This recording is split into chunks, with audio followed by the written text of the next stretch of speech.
Welcome to the definitive guide on which light you'd want to use. The Philips Wake Light, that is the HF3520, or the Hatch Restore 2. These are the two top of the market wake lights that you can use now. And in this video, we're going to break down a lot of my thought process around how I've been testing them for the last 45 days and the pros and cons of these two. And I've got a sneak peek on a competitor upgraded version of this Philips light, Philips Hue Sleep Mapper, and we'll be mentioning a bit about that as well. So let's jump into the meat of the video. So as of this recording in January 2025, we are seeing this Hatch Restore 2 priced at $169.95, so $170, versus the Philips HF3520 Wake-Up Light, which is priced at $109. Now, I bought both of these during Black Friday, Cyber Monday, and they typically go off like around 20-25% sale. I did save some money, and you could find them for a little bit lower, but let's be honest, 20 bucks these days isn't a whole lot of difference in price. Price point wise, you're gonna get almost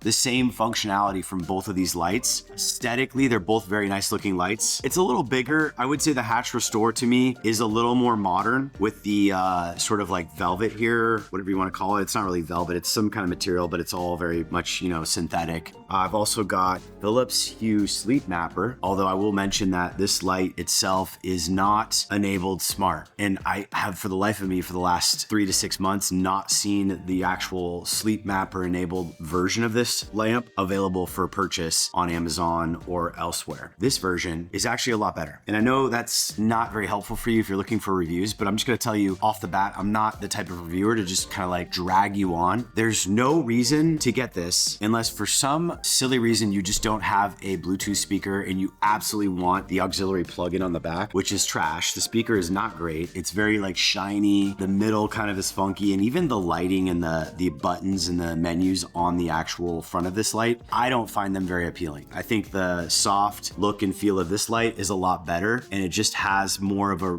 very sort of premium feel, and the way the light is represented, like, okay, you're paying $100 for a light. I could see that. This light is 300 lumens, so it's about 50% brighter at maximum brightness compared to this light. The thing is though, after using both of these lights and testing them, my experience has been brightness is not really that important. When you're in a pitch black room, you just need a reasonable amount of light. Even probably 100 lumens would be sufficient. All right, so I'm gonna show you with Hatch Restore how this works. I do wish this Philips Hue light had the app, so I will say that. When you get to the app, there's really a few things that you can do. There's a whole library of stuff here. So it has a lot of other stuff if you're really looking for something to wind down, meditate. You want complementary libraries of content that's sort of calming, unwinding. They have sleep, ambient noise, things like that. So if that's something that you're really into, then this may be worth the extra 60 bucks, 70 bucks. The other thing that I like that's customizable with the Hatch is, in theory, you can have the light come on and then you can have sound after at whatever time you want by just creating two separate alarms. You can have as many alarms in here as you want. I think you can have like 10 throughout one day or whatever. You can kind of see a preview of the light coming on. And I know I'm in a very, very bright apartment, but this is kind of like how it would preview the light. This